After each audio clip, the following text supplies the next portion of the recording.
2 सालों से लगातार कोरोना अपना कहर बरपा रहा है। कई देशों की, पूरे विश्व में इसने अर्थव्यवस्था भी बिगाड़ दी है। भारत में जब दूसरी लहर कोरोना की आई थी तो उसके अंदर उसने दिखा दिया कि कुदरत से खिलवाड़ कितना खतरनाक हो सकता है। कोरोना का कहर इतना गहरा था कि भारत अब तक उससे उबर नहीं पाया है। ऐसे में अब कयास ये लगाए जा रहे हैं कि बहुत जल्द कोरोना की तीसरी वेव आ सकती है। डब्ल्यूएचओ ने कोरोना के एक नए म्यूटेंट एमयू म्यूटेंट वेरिएंट के बारे में बताया है। ये वेरिएंट बड़ा ही खतरनाक हो सकता है। ये वेरिएंट अब तक 40 से ज़्यादा देशों में फैल चुका है। और कितना खतरनाक होगा ये वेरिएंट, क्या इसके मामले पहले से ज़्यादा होंगे, ये हम बातचीत करेंगे आज ईएसआई हॉस्पिटल मानेसर के चेस्ट स्पेशलिस्ट डॉक्टर शब्दक प्रकाश से। सर, तीसरा वेरिएंट जो डब्ल्यूएचओ बता रहा है एमयू या म्यू वेरिएंट, ये कितना खतरनाक हो सकता है लोगों के लिए? सर, जो अभी तक डब्ल्यूएचओ की इन्फॉर्मेशन मिली है उसके मुताबिक तो जो इन विट्रो टेस्ट किए गए हैं उनमें ये पाया गया है कि जो नया म्यू वेरिएंट डेवलप्ड हुआ है वो ऐसे तो ऑलरेडी जनवरी 2021 में फाइंड आउट हो गया था, लेकिन अभी उसके जो केसेज हैं वो वेरिएंट ऑफ इंटरेस्ट डब्ल्यूएचओ ने डिक्लेयर किया है, वो 30 अगस्त 2021 को डिक्लेयर किया है। और मोस्टली केसेज जो हैं इसके कोलंबिया और इक्वेडर और साउथ अमेरिका कॉन्टिनेंट जो महाद्वीप है उसके एरियाज़ में है। ठीक है, इसके साथ साथ ये यूरोप में भी फैला हुआ है और अराउंड 40 कंट्रीज़ में ये ऑलरेडी फैल चुका है। लेकिन उसमें जो वेरिएंट ऑफ इंटरेस्ट इसलिए डिक्लेयर किया है कि ये जो इम्यून रिस्पॉन्स है पेशेंट्स की, या हम जो एंटीबॉडीज़ एक्सटर्नली देते हैं या एंटीबॉडीज़ डेवलप करते हैं ड्यू टू वैक्सीन, उससे एस्केप कर रहा है, मतलब कि उससे बच रहा है। तो ये वेरिएंट ऑफ इंटरेस्ट इसीलिए डेवलप किया। हालांकि इसमें अभी तक जो है जितनी भी स्टडीज़ हुई हैं वो इन विट्रो स्टडीज़ हैं, क्लिनिकल स्टडीज़ इसके बारे में अभी तक नहीं आई है। तो हम इसके ऊपर जो भी है डब्ल्यूएचओ इस पर वॉच रखा हुआ है, ताकि हमारा भी इसमें जो क्लिनिशियन है वो भी इस चीज़ पे वॉच रखे हुए हैं कि पहले से जो डेल्टा वेरिएंट अभी तक चल रहा है या हमारी जो सेकेंड वेव थी इंडिया में, उसकी वजह से डेल्टा वेरिएंट की वजह से थी और उससे काफ़ी हमारे जो जाने गई थी हमारे देश को, और काफ़ी नुकसान जान माल का हमारे देश को उठाना पड़ा उसकी वजह से। तो उसी की मद्देनज़र देखते हुए डब्ल्यूएचओ और बाकी कंट्रीज़ हैं, हमारे देश की भी जो सरकार इस पर काफ़ी ध्यान रखे हुए है। और म्यू वेरिएंट की जो अभी तक जो ट्रांसमिलिटी और वायरुलेंस के बारे में कोई पुख्ता सबूत नहीं है कि ये कितना ज़्यादा पहले जो वेरिएंट है उससे कुछ चेंज हुआ है नहीं, इसके बारे में कुछ पुख्ता सबूत अभी नहीं है। सर, क्या लगता है कि भारत में इस वेरिएंट का असर देखने को मिलेगा, और अगर देखने को मिलेगा तो कितने लार्ज स्केल पर ये तबाही मचा सकता है? जैसा मैंने पहले भी बताया कि अभी तक भारत में इसके केसेस रिपोर्टेड नहीं किए गए हैं अभी तक। और लार्ज स्केल के तबाही की बात यह है कि हमारी बहुत सारी जनसंख्या अभी तक 68 करोड़ पॉपुलेशन है, वो फर्स्ट वैक्सीन ले चुकी है। और उसको देखते हुए ये है कि वैक्सीनेशन का जिसको वैक्सीन मिल चुका है उसमें एंटीबॉडीज डेवलप हो जाते हैं और वो वायरस के जो वायरुलेंस है उसके इफेक्ट को कम कर देती है। ठीक है, अब भी रही बात म्यू वेरिएंट की, तो उसका इन विट्रो स्टडीज़ में ये पाया गया है कि ये जो वैक्सीनेशन है उसके जो इफेक्ट है उसको उससे बच जाता है। लेकिन अभी तक जो क्लिनिकल स्टडीज़ हैं या इन वीवो स्टडीज़ में ये पाया नहीं गया अभी तक कि ये कितना बच रहा है कितना नहीं बच रहा। प्लस जो जिनको ऑलरेडी 2 डोजेज मिल चुकी हैं और कई कंट्रीज़ में थर्ड जो बूस्टर डोज है उसको भी एप्लीकेबल उन्होंने कर दिया है, तो उससे काफ़ी इससे बचाव हो पाएगा, हमारे देश को भी बचाव हो पाएगा। और जो बच्चों की वैक्सीन है, बच्चों अभी तक जो 18 ईयर से लेस जो एज ग्रुप के जो हमारी पब्लिक है वो इससे वैक्सीनेट नहीं की गई है। लेकिन मोस्टली जगह ये भी पाया गया कि हमारे जो सर्वे होते हैं उनमें कि जो घर में किसी को जो एडल्ट्स हैं उनको इन्फेक्शन हो गया, उससे बच्चों में भी इन्फेक्शन है, लेकिन वो एसिम्टोमेटिक रहे और उससे उनमें सीरोप्रेवलेंस के थ्रू उनमें एंटीबॉडीज पाई गई हैं। बहुत धन्यवाद।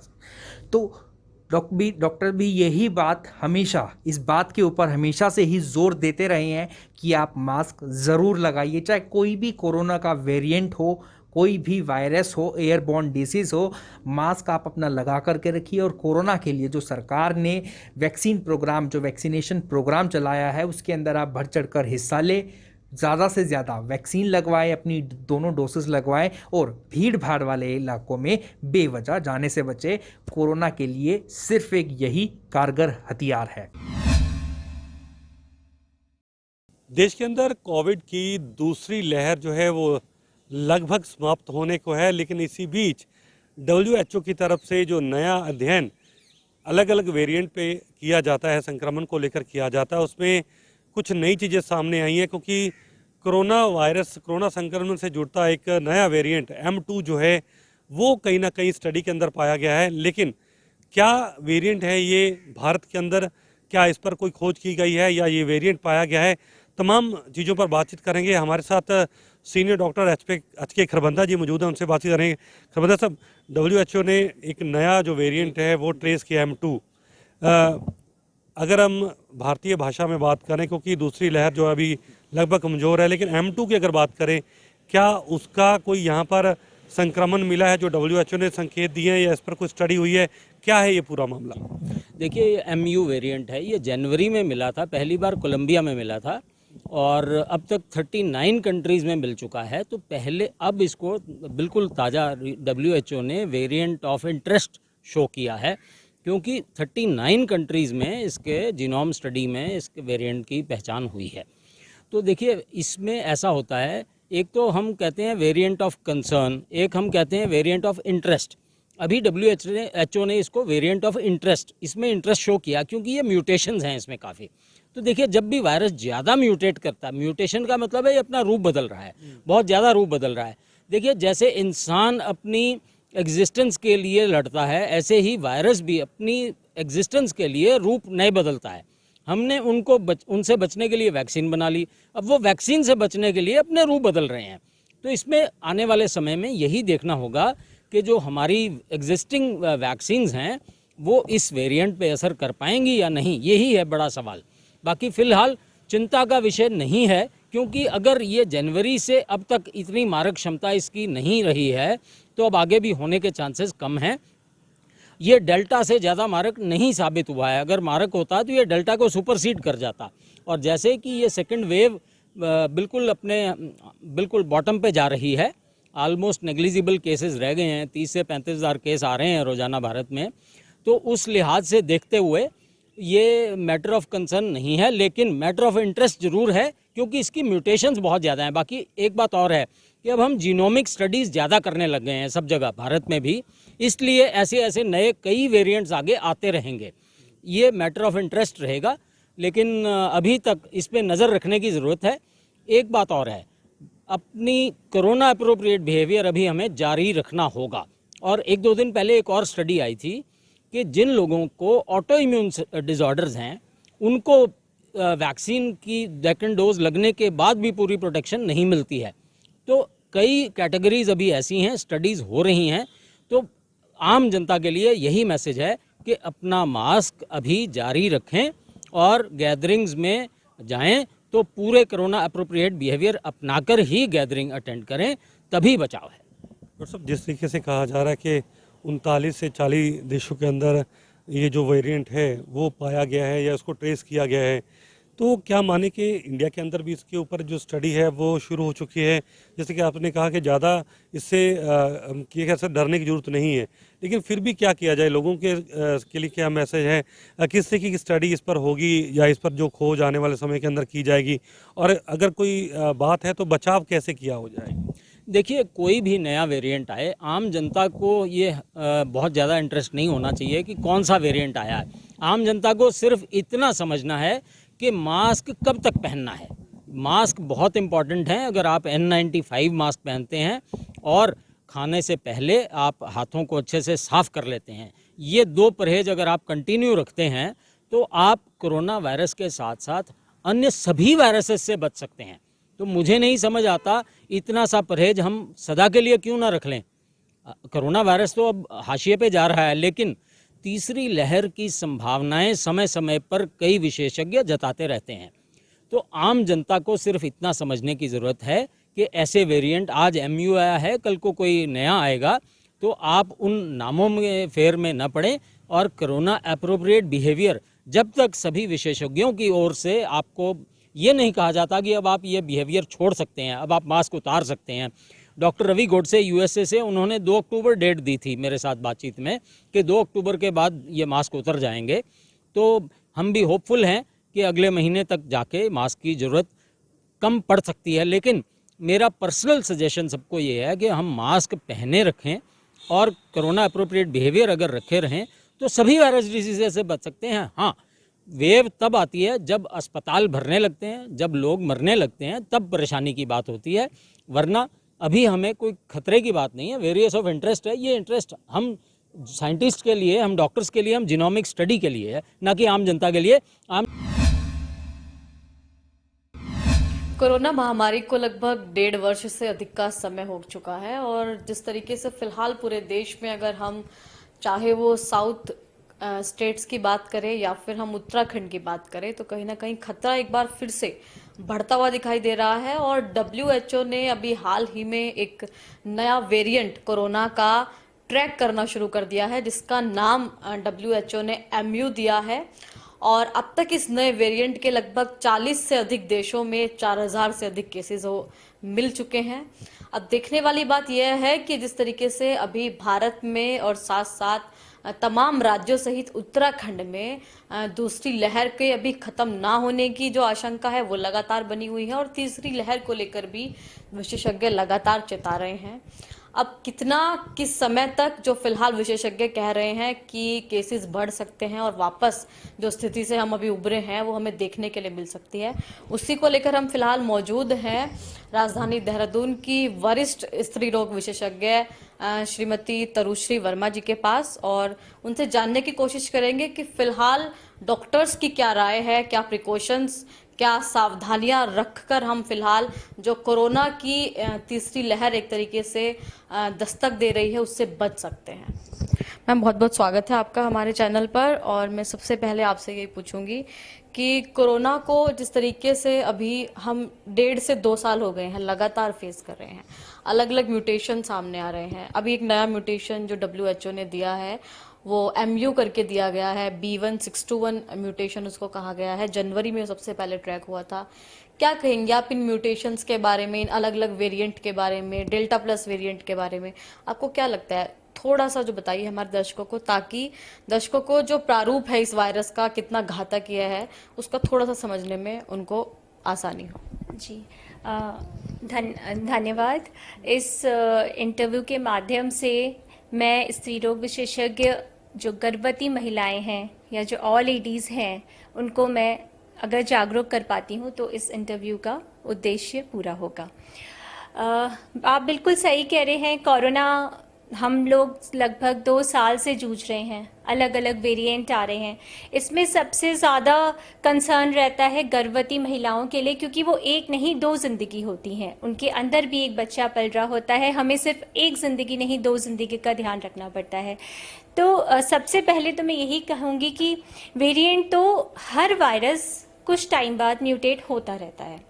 आज ये वेरिएंट है, कल दूसरा वेरिएंट आएगा, तो ये तो सिलसिला चलता रहेगा। हमें अपने प्रिकॉशंस, अपनी सावधानियां जो कि हम समय समय पे डॉक्टर्स आपको बताते रहते हैं, उनसे कभी परहेज नहीं करना है, उनका ज़रूर आपको ध्यान रखना है। अब सबसे पहले तो मैं ये कहूँगी कि जैसे आपको कोई भी सिम्टम लगे, फ्लू से एसोसिएटेड कोई भी सिम्टम लगे तो अपना टेस्ट ज़रूर कराएं, कोविड RT-PCR, क्योंकि ये बहुत ज़रूरी है। टेस्ट नहीं होगा तो इलाज शुरू ही नहीं हो पाएगा। आप घर पे अपना जो भी इलाज करना चाहते हैं, आजकल घरेलू बहुत सारी विधियां लोग अपने घर पे अपना लेते हैं, लेकिन टेस्ट ज़रूर कराएं। अगर टेस्ट कराएंगे तभी हम आपको जो सही इलाज है वो आप तक पहुँचा पाएंगे। दूसरी बात, इम्यूनिटी अपनी अच्छी रखें, पानी खूब पिएँ। सभी लोग अपने आप को वैक्सीनेट ज़रूर कराएं और ये वैक्सीनेशन गर्भवती महिलाएं भी ले सकती हैं, जो महिलाएं स्तनपान करा रही हैं वो भी ले सकती हैं। बिल्कुल भी घबराने की कोई ज़रूरत नहीं है। ऐसा कोई भी साइड इफ़ेक्ट नहीं है जो किसी भी प्रेग्नेंट लेडीज़ या जो लेडीज़ स्तनपान करा रही हैं उनमें देखा गया हो। तो वैक्सीनेशन से परहेज़ ना करें और ये अपने जो भी आपके डोजेस हैं, 2 डोजेस 3 डोजेस वो ज़रूर लगवाएं। ठीक मैम, बहुत बहुत धन्यवाद हमारे साथ जुड़ने के लिए और तमाम जानकारी साझा करने के लिए। ये थी हमारे साथ डॉक्टर तरुश्री वर्मा, जिन्होंने कोरोना को लेकर तमाम जो जानकारी है वो आपको उपलब्ध कराई और किस तरीके से थर्ड वेव को लेकर किन प्रिकॉशंस को रखकर हम थर्ड वेव से बच सकते हैं, जो म्यूटेट अभी वायरस में हो रहा है, और किन म्यूटेशंस को लेकर WHO ने जो तमाम गाइडलाइन जारी करी हैं उसको लेकर उन्होंने कहा कि केवल एक वैक्सीनेशन और जो लापरवाही है उसको इग्नोर करके वैक्सीनेशन कराकर ही जो थर्ड वेव है उसको बचा जा सकता है और नियंत्रण की स्थिति में हम जहां थे वहां पहुंचा जा सकता है। वायरस को आए हुए पूरे विश्व में 1.5 से 2 साल के आसपास अब होने जा रहे हैं और कहीं ना कहीं इस वायरस का खतरा जो है वो कम होने की बजाय बढ़ता जा रहा है। और इसके साथ ही आपको जानकारी दी दे, कोरोना वायरस की जो म्यूटेशन है वो काफ़ी ज़्यादा बदल रही है, जिसके बाद जो नए वेरिएंट है वो सामने आ रहे हैं। WHO ने अभी हाल ही में एक नए वेरिएंट की पुष्टि की है जिसको WHO ने MU वेरिएंट नाम दिया है और ये MU वेरिएंट लगभग 40,000 से ज़्यादा लोगों को संक्रमित कर चुका है और 40 से ज़्यादा देशों में ये पहुंच चुका है। तो आखिर ये म्यूटेशन कब ख़त्म होगी? कोरोना के जो संक्रमण के मामले हैं वो कब हद तक ख़त्म होंगे, कितने हद तक वो अब बाकी बचे हैं, और ये जो वायरस है ये कितना म्यूटेट होना अभी बाकी है, क्या और भी हमें म्यूटेशन देखने बाकी है अभी, या और भी वेरिएंट्स हमें मिल सकते हैं? इन तमाम मुद्दों पर बातचीत करेंगे। हमारे साथ बातचीत करने के लिए डॉक्टर राकेश मल्होत्रा जो कि MBBS है, इनसे बातचीत कर लेते हैं। कैसे देखते हैं सर? स्वागत है आपका हमारे चैनल पे। Thank you. डॉक्टर राकेश, देखिए हम आपसे ये जानना चाहता है, कोरोना वायरस को आए हुए पूरे विश्व में 1.5 से 2 साल हो गए हैं लगभग, हम ये कह सकते हैं, और वायरस खत्म होने की बजाय और ज़्यादा घातक होता जा रहा है। WHO ने नया अभी वेरिएंट जो है वो ढूंढा है, खोजा, और उस पर काम भी जारी चल रहा है। उसका नाम MU वेरिएंट है। कैसे देखते हैं, और सबसे पहले कितना खतरनाक है MU वेरिएंट, क्या कहेंगे? अगर MU वेरिएंट की बात करें तो ये कोलंबिया में जो जनवरी में पता लगा है, इसका है MUB1.621। ये म्यूटेशन होने के बाद सामने आया है और इसके बारे में ये कहा जा रहा है कि ये काफ़ी ज़्यादा संक्रामक होगा, काफ़ी ज़्यादा इन्फेक्शस होगा और ये वैक्सीन्स को भी इनइफेक्टिव कर सकता है। जो वैक्सीन इस टाइम दी जा रही है, और ऐसा WHO का मानना है मतलब अभी इसके ऊपर स्टडी चल रही है और अभी इसको ऐसा मानना है कि ये उसको भी इनइफेक्टिव कर सकता है। और सेकेंडली, अभी तक जो है शुरू के जो म्यूटेशन हुए थे उसमें अल्फ़ा, बीटा और गामा थे। उसके बाद जो है वो उनको हम वेरिएंट ऑफ कंसर्न कहते हैं। अब वेरिएंट ऑफ इंटरेस्ट हो गए जो म्यूटेशन होने के बाद हुए, उसमें इटोवा, कापा और लैम्डा, ये वेरिएंट्स ऑफ इंटरेस्ट पैदा हो गए जो अभी म्यूटेशन कोविड की जो वो है वायरस है उसके अंदर हुए। और जो वेरिएंट ऑफ इंटरेस्ट है ये मॉडिफाइड फॉर्म होती है जो पहली वाली फॉर्म से अलग होके न्यू फॉर्म में आती है, और जो म्यूटेशन हो एक नेचर का प्रोसेस है। ये कोई भी आदमी या कोई भी ह्यूमन बीइंग इसको जो है रोक नहीं सकता, क्योंकि mutation is a natural process. ये किसी भी पैरासाइट में, किसी भी वायरस में, किसी भी जीव में म्यूटेशन होना ही है। अपने सर्वाइवल के लिए जैसे हमने वैक्सीन बनाई कि जो वायरस ख़त्म हो जाए, वो एलिमिनेट हो जाए, उसी तरीके से नेचर ने उनको भी पावर दी है जो जीव है कि वो अपने आप को कैसे बचाएं अपने दुश्मनों से। उनके लिए वैक्सीन दुश्मन होगी, तो अपने अंदर को मॉडिफाई करते हैं जिसको म्यूटेशन कहते हैं। वो म्यूटेशन करके अपने आप को चेंज कर लेते हैं। उनके अंदर जितनी कॉपीज़ होती हैं, जैसे RNA से बने हुए हैं, तो जैसे 30,000 कॉपीज़ हैं उनके अंदर, तो उसको काफ़ी सारे लेटर्स को वो चेंज कर देते हैं। वो जो है जीव ही अलग हो जाता है पहले वाले जीव से, बिल्कुल चेंज हो जाता है। चेंज होने से उसके कैरेक्टर चेंज हो जाती है। कैरेक्टर चेंज होने से जो वैक्सीन है वो इनइफेक्टिव हो जाती है या कम इफेक्टिव हो जाती है। वो एग्जिस्टेंस के लिए ये नेचुरल पावर जो नेचर ने उनको दी हुई है, इसलिए ये म्यूटेशंस होते हैं। ये म्यूटेशन बंद नहीं हो सकते, म्यूटेशन ख़त्म नहीं हो सकते। अब ये डिफरेंट कंट्रीज़ में हम अपने इंडिया में देख रहे हैं कि म्यूटेशन और डेल्टा प्लस सिस्टम चल रहा है इंडिया में। फॉर ऑफ कंट्रीज़ जैसे साउथ अफ्रीका की कंट्रीज़ हैं या उधर की कंट्रीज़ हैं, यूरोप है, उनमें नए नए वेरिएंट्स आ रहे हैं। जो वेरिएंट्स हुआ है जिसको हम प्रोडिक्ट भी नहीं कर सकते, सोच भी नहीं सकते। जब वो इन्फेक्शन हो जाता है न्यू वेरिएंट से, और जब इन्फेक्शन सामने आता है तब WHO को पता लगता है कि ये तो एक और आ गया। तो देखिए डॉक्टर साहब, जैसे आप कह रहे हैं कि म्यूटेशन को जो है हम रोक नहीं सकते हैं, तो फिर क्या कोरोना वायरस का कभी दुनिया से ख़त्म ही नहीं होगा, आपका ये कहना है? अगर इसको कोई ख़त्म कर सकता है वो नेचर खुद ही ख़त्म कर सकती है, ह्यूमन बीइंग के हाथ में नहीं है कि इसकी। अगर हम कोई भी वैक्सीन बनाते हैं तो वो मॉडिफाई करके उसको वो वैक्सीन इनफेक्टिव हो जाती है, हमें फिर वो वाली वैक्सीन बनानी पड़ेगी जो म्यूटेटेड वाला जो नया वर्जन है उसके लिए वो बनानी पड़ेगी। तो ये प्रोसेस कंटिन्यू रहेगा, ये कंट्रोलेबल नहीं है, ये चलता ही रहेगा। इसी तरीके से अगर 5 एग्जांपल भी देखें, इन्फ्लुएंजा का जो आज से 100 साल पहले पेंडेमिक आया था, आज 100 साल हो गए, इन्फ्लुएंजा तो इस टाइम भी है, कोई ख़त्म थोड़ी हो गया है। उसके डिफरेंट वेरिएंट्स और म्यूटेंट्स आए जा रहे हैं, वो 100 साल से एग्जिस्ट कर रहा है। पेंडेमिक 100 साल पहले आया था, तो 100 साल तो हम देख ही रहे हैं साइंस कितनी तरक्की कर गया है, कोई ख़त्म थोड़ी कर सका है, क्योंकि वो नेचर एक अपने प्रोसेस से चलती है, साइंस अपने प्रोसेस से चल रही है कि नहीं, दोनों साइड बाई साइड चल रहे हैं। हाँ, कोविड का एक ये ज़रूर हो गया, कोविड जो है इतने शॉर्ट पीरियड में इसने ज़्यादा तहलका मचाया बजाय इन्फ्लुएंजा ने, जो इतने सालों में नहीं मचाया।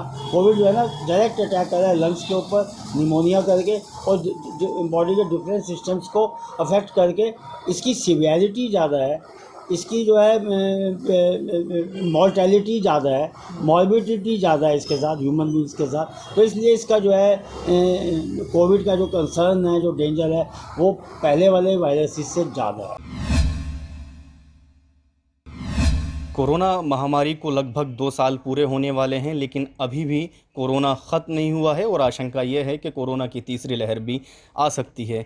इस सब पर बात करने के लिए हमारे साथ मौजूद हैं डॉक्टर NK शर्मा, वरिष्ठ फिजिशियन हैं। उन्हीं से जानेंगे कोरोना के बारे में, कब तक ये बीमारी हमारे बीच में रहेगी। साथ ही WHO ने एक नए वेरिएंट को भी ट्रैक किया है, उसके बारे में भी बात करेंगे। डॉक्टर साहब, लगभग 2 साल पूरे होने वाले हैं, अभी भी बीमारी बरकरार है, तमाम मौतें हो चुकी हैं, अब तीसरी लहर की आशंका, कब तक हम कोरोना के साथ जिएंगे? देखिए, बहुत अच्छा क्वेश्चन आपने किया है। मैं आपके चैनल के माध्यम से देश और प्रदेश की जनता से आह्वान भी करता हूं, एज ए फिजिशियन और एक नोएडा ब्रांच का अध्यक्ष होने के नाते भी एक संवैधानिक पद पे हूं। कोरोना एक महामारी तो है ही है, लेकिन इस महामारी को फैलने में और इसको कंट्रोल करने में यदि सबसे ज़्यादा योगदान कहीं किसी का है तो वो आम नागरिकों का है। सरकार, चिकित्सक अपना भरपूर प्रयास कर रहे हैं, क्योंकि ये वायरस नए नए वेरिएंट्स में अलग अलग रूपों में अपनी नई जनरेशन के साथ में ये जो है आ रहा है, और जिसकी वजह से बीमारी को कंट्रोल करने में थोड़ी सी दिक्कत है। तो और इसके जो वेरिएंट है अभी फ़िलहाल ये है, कुछ और इसके बाद कुछ और भी आ सकता है, ये कोई निश्चित नहीं है कि अभी ये आया है इसके बाद कुछ और नहीं आएगा, वो चेंज होता रहेगा, इसके म्यूटेशंस में जो है इसके परिवर्तन होते रहेंगे। लेकिन सबसे महत्वपूर्ण चीज़ ये है कि हमें इस बीमारी को यदि इंडिया से ख़त्म करना है, भारतवर्ष से ख़त्म करना है, इस महामारी को ख़त्म करना है, तो सबसे पहले हमें कुछ सावधानियों को बरतना होगा। माफ़ करना, चैनल पे इंटरव्यू दे रहा हूँ इसलिए मैंने मास्क हटाना पड़ रहा है, वरना मास्क बहुत ज़रूरी है। और यदि मास्क का हम प्रॉपरली प्रयोग करेंगे और बिना काम के, बिना किसी फजूल की चीज़ों में हम घूमना, यदि मार्केट में इधर उधर जाना बंद कर देंगे और भीड़ भड़ाके वाली जगह पर हम कम कर देंगे आना जाना, तो मैं समझता हूँ बहुत बड़ा योगदान हम लोगों का होगा। आज बहुत सारे हमारे युवा वर्ग हमें देखने को मिलते हैं जो बिना काम के भी घर से निकल जाते हैं और वो इधर उधर मॉल में या कहीं दूसरी जगह जा कर के या घूमने सपाटी करने के लिए या मौज मस्ती करने के लिए घर से निकल जाते हैं, जिसकी वजह से भी काफ़ी समस्याएं होती है। जिन लोगों की मजबूरी है, यदि वो ऑफिस में जाना है, काम पे जाना है, अपनी शॉप पे जाना है, यदि वो जा रहे हैं तो घर के किसी सामान को खरीदने के लिए मार्केट में जा रहे हैं, वो एक मजबूरी हो जाती है, तो उस समय सावधानी के रूप में घर से निकले, मास्क का प्रॉपरली यूज करे, उसको प्रॉपरली लगा के रखे, सोशल डिस्टेंस रखे, सैनिटाइजेशंस करते रहे और आपस में सोशल डिस्टेंस, मानसिक डिस्टेंस नहीं होनी चाहिए, दिलों में डिस्टेंस नहीं होनी चाहिए, शारीरिक डिस्टेंस की मैंने यहाँ पर बात करी है। तो हम लोगों को एक दूसरे को जागरूक भी करते रहना चाहिए। यदि हमें कहीं दिखाई देता है सड़क पे चलते फिरते कोई ऐसा आदमी हमें दिख रहा है कि जो मास्क नहीं लगा रहा है और वो कोई सोशल डिस्टेंस या दूसरी चीज़ों का प्रॉपरली पालन नहीं कर रहा है, तो हमारा ये एक सभ्य नागरिक होने के नाते ये हमारा फ़र्ज़ बनता है, हम सभी का फ़र्ज़ बनता है कि हम उस सभ्य नागरिक को रोक करके प्यार से उसको समझाए, उसको बताए कि आपकी इस घटना से ये जो वायरस है ये और दूसरे को लगेगा, चौथे को लगेगा और ये एक चैन बनाएगा, जिस चैन को तोड़ने के लिए गवर्नमेंट और डॉक्टर्स अपनी दिन रात लगी हुई है। आदरणीय प्रधानमंत्री जी एंड आदरणीय मुख्यमंत्री योगी जी के मार्गदर्शन में प्रदेश सरकार बहुत अच्छा काम कर रही है, स्वास्थ्य विभाग बहुत अच्छा काम कर रही है। सभी चिकित्सक, चाहे वो गवर्नमेंट हॉस्पिटल के चिकित्सक है, चाहे वो प्राइवेट सेक्टर्स के चिकित्सक है, IMA के चिकित्सक है, सब लोग करके इस बीमारी के साथ में फाइट कर रहे हैं। और बहुत सारे हमारे चिकित्सक साथियों ने, हमारे पैरामेडिकल स्टाफ ने अपनी इसमें कुर्बानी भी दी है। एक सैनिक की भांति अपनी उन्होंने जान भी गंवाई है। थोड़ा एक मेरा आखिरी सवाल है, स्कूल खुल चुके हैं, कई पेरेंट्स विरोध भी कर रहे हैं, कई पक्ष में भी हैं, आप एज अ डॉक्टर इसको कैसे देखते हैं कि क्या बच्चे चपेट में भी आ सकते हैं? क्योंकि हमने बेंगलुरु में देखा है, पंजाब, हिमाचल, झारखंड, तमाम ऐसे राज्य हैं जहां से उदाहरण मिले हैं कि स्कूल खुलने के बाद बच्चे चपेट में हैं। ऐसे में उत्तर प्रदेश में आप क्या स्थिति देखते हैं? क्या बच्चे कोरोना की चपेट में आ सकते हैं? बिल्कुल बच्चे कोरोना की चपेट में आ सकते हैं। और देखिए, मैं एक बहुत ही महत्वपूर्ण जानकारी आपके चैनल के माध्यम से देना चाहूँगा। यदि बच्चे चपेट में आते तो बच्चे सिंगल चपेट में नहीं आएंगे।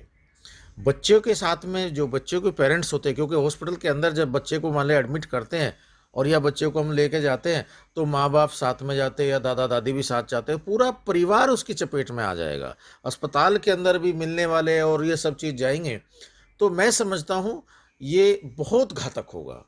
और जिस हम वेव्स की बात कर रहे, थर्ड वेव्स की या दूसरा तीसरा वेरिएंट अभी जो इसमें WHO ने कहा 40 देशों के अंदर जो आया, मैं समझता हूँ यदि इस तरीके से कहीं हमारे यहाँ आ गया तो इसको बहुत बड़ा जनमानस से बहुत बड़ी हानि होगी। इसको रोकने का एक ही सिंपल तरीका है जो मैं पूर्व में भी बता चुका हूँ, हम लोगों को कुछ सावधानियाँ बरतनी होगी। बहुत शुक्रिया सर। तो आप देख सकते हैं डॉक्टर NK शर्मा का भी साफ तौर पर कहना है कि अगर कोरोना से बचना है तो सावधानियां बहुत ज़रूरी हैं, क्योंकि ये कोरोना अभी भी पूरी तरह से हमारे बीच में ख़त्म नहीं हुआ है। Haidar Ali, Jagran 24/7 news, Noida.